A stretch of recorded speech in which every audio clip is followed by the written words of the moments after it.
Last week we continued discussing about washing vegetables with a Thrip cloth. We discussed vegetables that were a bit more sensitive and can have more possibility of having bug issues and how to deal with that. And we discussed as well fruits and vegetables, produce that is blacklisted due to various reasons, and we went through explanations for each one with pictures.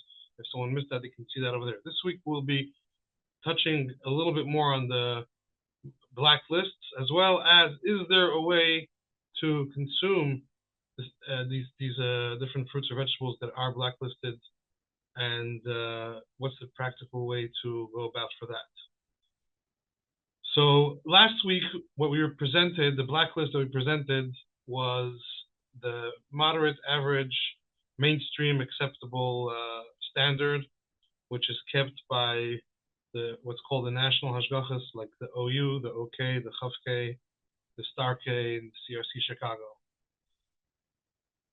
There happened actually just today, I got a message from the Star K that they, based on their research, they've just added one more thing to the blacklist, and that is yellow raisins. They've been finding very high level of infestation in yellow raisins specifically, and therefore they put out a notice today that until further notice, it should be considered something that's not, that shouldn't be consumed and can't really be checked due to how infested it is. That's just a side note. Today we'll focus briefly on, there are some hashgachas out there which take a more stricter approach, a more machmir approach, and they're a little bit more of the stricter camp in that regard. Some examples of hashgachas that take the stricter approach is the New Square hashgacha, for example, based on the New Square, the CRC of Satmar, the Sachas Rabbanim, the KCL, the Kashrus Committee of Lakewood, and others that take a little bit more of a machmir approach. They have an additional fruits and vegetables and produce on their blacklist, which is not discussed last week. We're going to mention it just in case somebody wants to know about that as well and wants to speak to their Rav or Mashpia what they should be following. We will also mention that. So their blacklist continues on top of what we mentioned last week with the following items. And again, this is really, I'm not in any way taking a side. I'm just giving what the information is out there. A person should speak to their Rav and their Mashpia what's the proper approach to take. So on their list, on the stricter approaches list for blacklisted items, they have raisins. All types of raisins are blacklisted. They have corn on the cob. Corn on the cob is something which cannot, according to them, cannot be cleaned and is infested. They have blueberries, and for them, blueberries have infestation of bugs that get under the crown and which don't really come out, besides for also the scale bugs. They have strawberries, which they hold there's no way to clean and no way to check, except unless you fully peel it with a peeler and then rinse it off with water. They have as well broccoli on their blacklist, cauliflower, snow peas, green peas, sugar snap peas, kale, and that's generally the additional things that they have. And again, one should discuss with their Rav which approach they should be following. They should be taking the stricter approach or the more mainstream approach in regards to that. So the question that comes up that many people ask, what's going on? Is there bugs or not? Why is one saying it's fine, the mainstream hashgacha saying it's okay, and these strict hashgacha saying it's not okay? If there are bugs, then it's an issue for everyone. If there aren't bugs, then it's not an issue at all. So what's the different approaches? And really also, if you look around, you'll see at times hashgachas that take a very lenient approach. You'll see out there hashgachas which will put their hashgacha on broccoli or cauliflower, which is not grown in a special way, which doesn't have a special system, and they don't really have much of a system for checking, but they hold it's okay. Or you'll go to the store and you'll see many times bags of produce that will have a yellow sticker on it that says ready checked, but in truth, that hashgacha is not accepted and is relying on very weak leniencies, but they're telling you it doesn't have to be checked, and we have to be aware that there's also a camp out there which is takes a very lenient approach and allows many things which others wouldn't feel comfortable allowing. So how does that exist? Like, if there are bugs, how can they allow it? If there aren't, why don't the others allow it? So this boils back to what we discussed in one of the first classes as to what makes a bug forbidden. And we discussed a few of the things that are necessary. First of all, it has to be seen to the naked eye. So it means it has to be a certain size. If it can't be seen by the naked eye, then basically it's no problem. You don't have any obligation to avoid it. All the time when we're eating or drinking, if you look at the microscope, you see a lot of living things, but we're only obligated to see what our naked eye sees. The question is, to what extent is something seen by the naked eye? If someone sees a little tiny speck, but they cannot recognize that in any way as a bug, however much they look at it, they will not see any signs of it being a bug. Are they still required now to avoid that, or to use magnification now to see further, or are they not? And many take the approach that no, you don't. Once if you can identify it, you don't have to use further magnification. Others will take the approach, no, the moment you saw it and it was a small speck, you now have to go magnify it and see if that was something you need to avoid or not. So the moment you start defining to what extent the naked eye sees, that could be a lot of different interpretations, and that's where there could be different sides on the spectrum. Some take a more lenient approach and say the naked eye can only pick up things this size, and you have to clearly see it's a bug without any effort. Others say no, it's somewhere in the middle, and some take more of an extreme approach. The same thing is also what kind of eye. The average mainstream approach is a regular person with good vision is enough. Those that take a stricter approach say, no, it has to be a trained professional expert eye. That's what the Torah meant. And only if a trained professional expert could see certain bugs, then that becomes an issue, even if the average person was not able to see it. And the one with the more lenient approach will be a little bit more lenient in what they consider what is needed for the eye to be able to see. But all that again is there's different interpretations how to define whose eye, what quality of eyesight, and as well, what plays a big role is the percentages, as we discussed in the first classes. Depending on the percentages, is a big difference whether you have to check, like we mentioned, anything under 10%, which 10% chance or 10% probability or infestation, you don't have to check. And from 10% till 50%, you have a rabbinical obligation to check, and then from 51% on, you have a biblical obligation. How do you measure these percentages, and how does that work? Is it if you find is it 1 out of 10 heads of lettuce? Is it 1 out of 10 portions of lettuce? 10 portions of lettuce can come from 3 heads. So if you found 1 portion infested, is that already 10%? So there's can be many different ways to measure 10%. Some of them can give you a very big leeway, and some of them will make it more limited. And there's different ways to measure as well the 51%. So based on how to measure the percentages also will come as to where these hashgachas feel if this thing is infested with bugs that are visible to who, and what percentage, and all that, again, is very complex. We're not going to get into all the details, but plays a big role in deciding that, and therefore it's not just a question of reality, is there bugs or not, but there's a very deep halachic approach to each one of these, and those that, again, are more lenient, many times will be taking an approach which is not accepted mainstream. Therefore, we have to be careful when we're buying things that say that they don't need to be checked, but they're at least keeping to a accepted mainstream approach, because at times there are those which will use a more lenient approach. So now, to the important topic that we officially advertised to focus on today is how could we, if someone wants to eat these different, whatever it is, fruits or vegetables, Hashem created for a reason. It must have nutritional values. It must be good for us, some of these fruits or vegetables. And is there a way we can enjoy it? Is there a way that could we suddenly come and say that something that Hashem created and didn't say is usher in the Torah, suddenly we say it's blacklisted and you cannot eat it. It's not.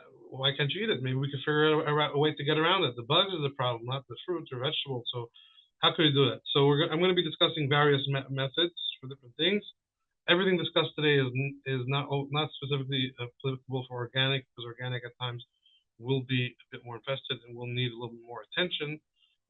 We'll focus on general produce today. So we'll go through the different things we mentioned last week. So the first thing on the mainstream list of blacklisted things is asparagus. So Baruch Hashem today, many people have available. You can go to a store and you can buy frozen asparagus with a good hashgacha with the different companies, if it's Pardes or if it's Bodek. So you don't even have to deal with the fresh, unchecked asparagus, which is blacklisted.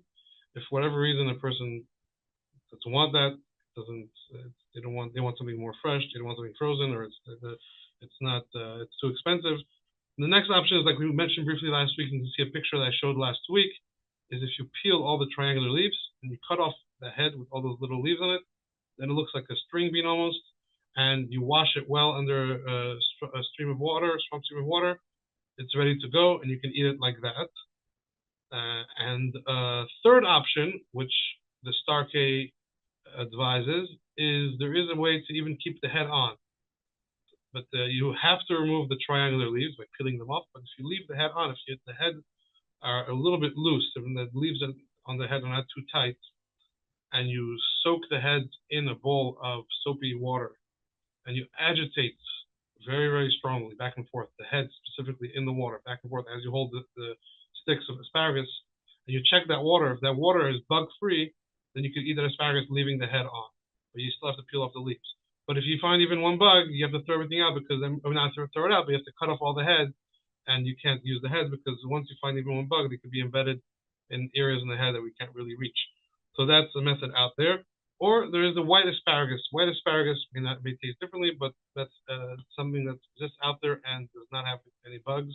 All you have to do for white asparagus is just wash it off under a stream of water, and it's ready to eat. So that's that.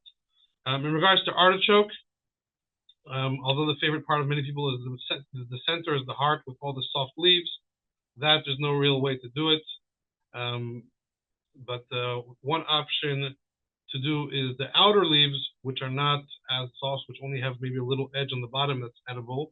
You can remove all those and then wash them in a soapy solution and do the shmata method. And if they come out clean, you can steam those and just eat the bottom, which is edible. And then, as we showed last week as well, you can look back in the pictures, we showed a way to eat the hard bottom part that has no leaves by scooping out the leaves and washing it off. That was showed last week, a way to eat an artichoke. And that's that. In regards to Brussels sprouts, that as well exists out there with Bodek or Pardes with a good hashgacha, so you could get them frozen like that. If you don't have access to it or you don't want to do it like that, we showed last week as well a quick visual. You could peel every single leaf off and wash it and check it like that. And you're literally left with a whole bunch of loose leaves. Or you can shred it and then wash the shreds and do the shmata method. And those are two options for the Brussels sprouts. In regards to mulberries and blackberries, generally most hashgachas discourage it.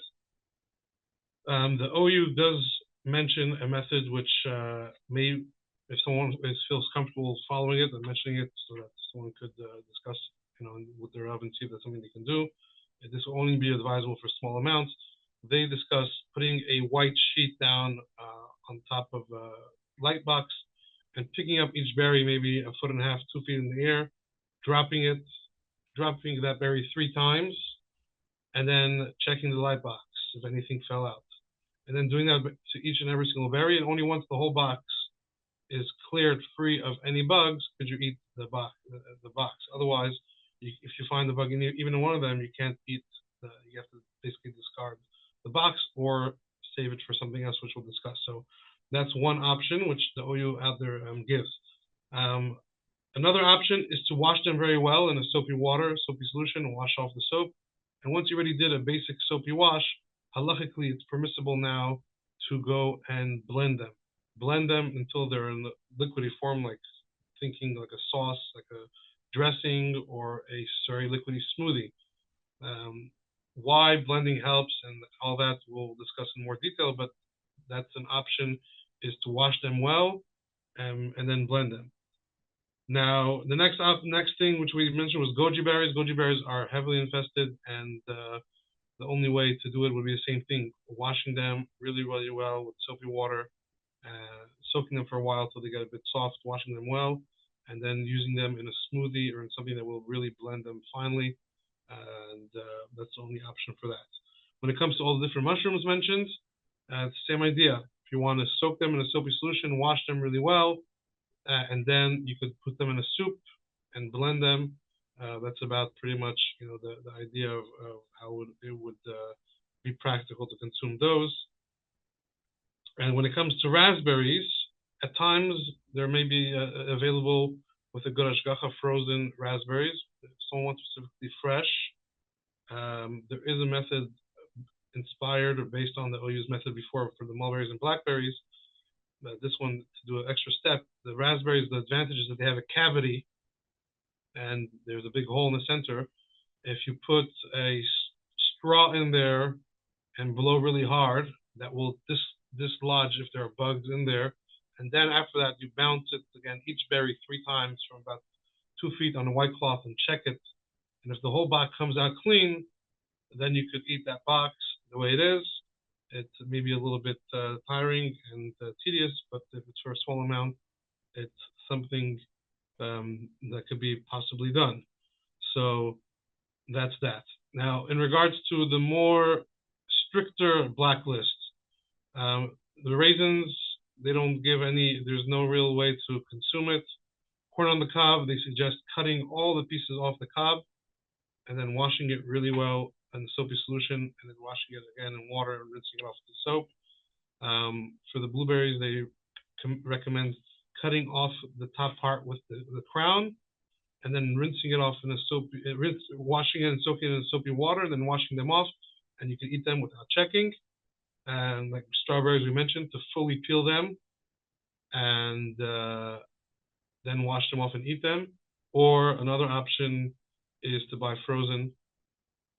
The broccoli, the option is pretty much to buy frozen or to use something called broccolini. Broccolini is a type of baby broccoli or broccoli that did not yet develop into the florets. It's very loose, and that is washable and cleanable with the shmata method. So that's an alternative if someone doesn't want to do a frozen broccoli, if you want to have something similar. Cauliflower, the option pretty much for that, according to that opinion, again, a blacklisting, cauliflower would be the frozen option. And for the snow peas, green peas, and sugar snap peas, they don't really have an option. And for the kale, would be washing it really well and then putting it in a smoothie. Those would be options for that approach. Now, once we mentioned smoothies or blending, halachically, produce that for sure is infested or is assumed infested, like we said before, something that's 51%, infestation or more, that even if you want to blend it, it's not going to help. You're not allowed to blend it. Only produce where it's a doubt whether it's infested or not, and the rabbis, Chachamim, told you to check it, but really there's no real obligation to biblically to check it, and you're only in doubt. You didn't see any bugs. Then that's something that you could blend, and as long as you're blending it because that's what you want to do. You want a smoothie now, not because you're trying to get around the checking for bugs. But we'll discuss more about the smoothies and that after the Yom Tovim. I want to wish everyone a Ksiv Teva and a good Ben Shiur.